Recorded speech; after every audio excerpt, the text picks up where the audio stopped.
Zydus hospital દ્વારા હૃદય અને શ્વાસ મંચનું સફળ આયોજન કરવામાં આવ્યું. 650 થી વધુ નાગરિકોએ ઉપસ્થિત રહી હૃદય અને ફેફસાના આરોગ્ય અંગે મૂલ્યવાન માર્ગદર્શન મેળવ્યું.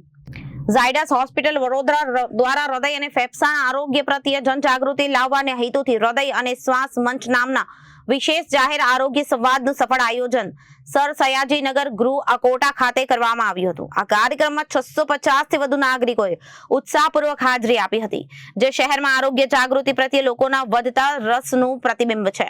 કાર્યક્રમમાં ઝાયડસ હોસ્પિટલના અનુભવી કાર્ડિયોલોજિસ્ટ ડોક્ટર બિપિન ચંદ્ર દસારી અને ડોક્ટર સૌરભ વિશ્વાસ તેમજ પલ્મોનોલોજિસ્ટ ડોક્ટર યતીન જોશી અને ડોક્ટર નીલ ઠક્કર દ્વારા હૃદય અને ફેફસાને લાગતા વિવિધ રોગો, તેમના જોખમકારક પરિબળો, સમયસર નિદાન, આધુનિક સારવાર અને નિવારણ અંગે સરળ ભાષામાં માર્ગદર્શન આપવામાં આવ્યું.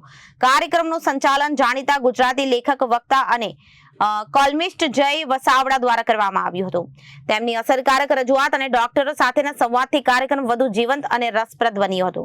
કાર્યક્રમના અંતે ઉપસ્થિત નાગરિકોના પ્રશ્નોના નિષ્ણાંત ડોક્ટરોએ સંતોષકારક જવાબ આપ્યો અને સ્વસ્થ જીવનશૈલી અપનાવવા માટે પ્રેરિત કર્યા. ડોક્ટર મેધાવીની આયાચિત ઝાયડસ હોસ્પિટલના COOએ જણાવ્યું કે ભવિષ્યમાં પણ વિવિધ આરોગ્ય વિષયો પર આવા જનજાગૃતિ કાર્યક્રમો યોજી લોકોને આરોગ્ય પ્રત્યે વધુ સજાગ બનાવવાના પ્રયાસો ચાલુ રહેશે. સ્વસ્થ હૃદય અને સ્વસ્થ શ્વાસ, સ્વસ્થ જીવનનો આધારના સંદેશ સાથે યોજાયેલા આ કાર્યક્રમને ઉપસ્થિત લોકોએ ખૂબ જ સહાર્યો. Bureau report, Janadesh news.